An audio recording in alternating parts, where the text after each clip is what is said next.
I'm not one of Ruan Mei's recognized works. Ruan Mei! Why? Why am I a failure? Ruan Mei is probably one of, if not the most polarizing characters released in the game so far. On one hand, people praise her complex and twisted personality. On the other, people hated her questionable moral compass and outright called her evil. But to describe her simply as that is the classic example of judging a book by its cover.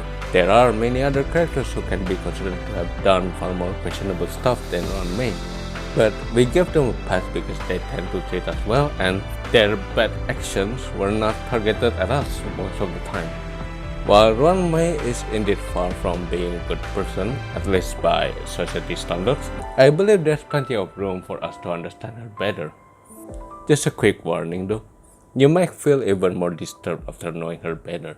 Every petal in life's garden will be swept away by the wind of time. Even from when she was a child, Ruan Mei has always been different from others around her age. She was raised in what you might call the picture-perfect family. No matter how many times she made a mistake, she would always be forgiven. She was given plenty of love and care by her parents and grandma, but she always had difficulty expressing herself and is generally a very quiet kid. Perhaps because of this special condition that she perceives love differently from others. To Ruan Mei, love is the result that was produced by an action. She stated that she was closest with her aunt because she would often buy her snacks. From her aunt's action, Ruan Mei considered that her love to be the best out of everyone. And in the readable, The Nature of Emotion, Ruan Mei left a note disagreeing with the author's conclusion that emotions are the common language of our life forms. Emotions are the spark that gave rise to love. In the first place, Ruan Mei cannot even begin to understand the paper. This account points that Ruan Mei is unable to grasp the concept of love as part of an emotion. This is one of the most important points in understanding Ruan Mei's character. Another important factor that shaped Ruan Mei's character is her mother's influence. Her mother was a scientist. It was thanks to her upbringing that Ruan Mei became fascinated with the science of life. As Ruan Mei grew older, her mother would take her to various expeditions to observe various life forms. After returning from the expedition, she would be rewarded with cakes. To Ruan Mei, this reward served as a small motivation to keep working with her mother. Ruan Mei perceived this exchange as being nurtured instead of being raised. Her mother's research involved the creation of life forms, and Ruan Mei felt happiness when surrounded by this artificial life. But her happiness turned into obsession after her parents died.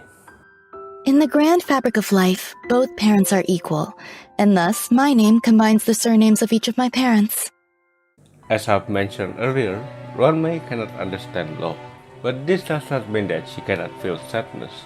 Though she didn't cry during her parents' funeral, she would blame them for failing to keep their promise with her grandma. And she also blamed herself for failing to keep her promise to protect them. She felt that she had been betrayed not only by her parents, but also by herself. As to honor her parents' death, Ruan Mei gave herself a new name. She would feel glad when someone called her name with a slight pause, relieved that they noticed that it's made from two different names. Another thing I would like to add is that her hobbies were developed from her family interactions. She liked cooking and eating good food because she was well fed. She liked listening to the opera just like her grandma. And she liked to do embroidery because her house was filled with many of them. Going back on topic, having betrayed by the feeling of attachment and trust, Ruan Mei began to question, what is the point of life if we are all gonna die someday?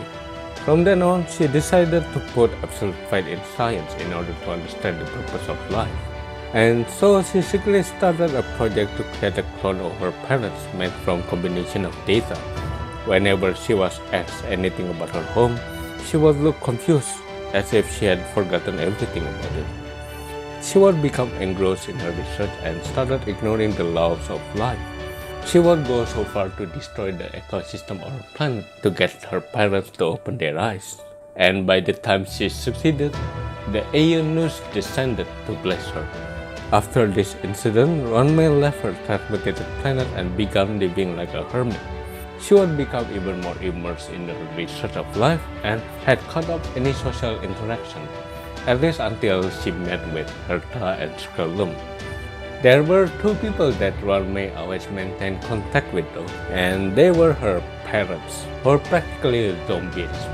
Ruan Mei regularly exchanged letters with her mother, and she often wondered how her father was doing back home. And if that's still not enough, she also kept her mother's brain tissue as a memento. She's pretty messed up. Sadly, no matter how much research and crazy experiments she has done, she was still not anywhere close to understanding the meaning of life. In fact, she only feels more empty after each breakthrough she discovered.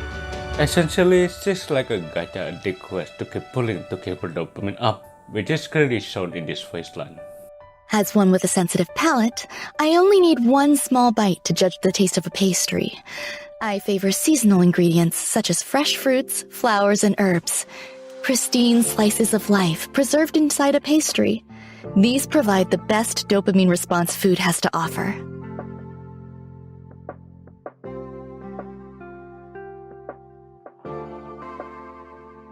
Now, I may sound a bit reaching here, but I see Ruan Mei's creation as an extension of herself.